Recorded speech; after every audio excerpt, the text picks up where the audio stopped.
Yan kakabsat mga bunsoy. Dito pala nakatayo dati yung Colegio de Santa Isabel. Dito sa bakanting lote na to. Ito. Dito pala dati nakatayo yung Colegio de Santa Isabel. Wala na.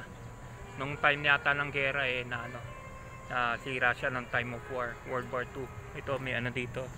Established by the Brotherhood of the Holy Trinity as a charity school.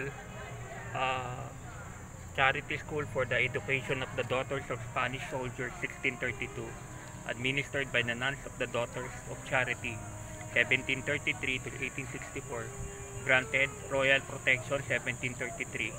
The bank known as the Monte de Piedad y Caja de Ahorros, established in the ground floor of the school building 1882, destroyed during the Second World War, moved to its present location in Top Avenue in Ermita, outside the walls of Intramuros. Ayan. Lumipat pala sa Top Avenue yung bangko, Monte de Piedad, pero yung mismong Colegio de Santa Isabel, teka, tama, lumipat pala talaga sila. Nasa Top Avenue na sila ngayon, Santa Isabel College. Alam ko nasa Top Avenue na. Yan. Lumipat na. Dito yung dating original site nila. Yan. Upload videos lang kakabsat mga bunsoy. Bye bye.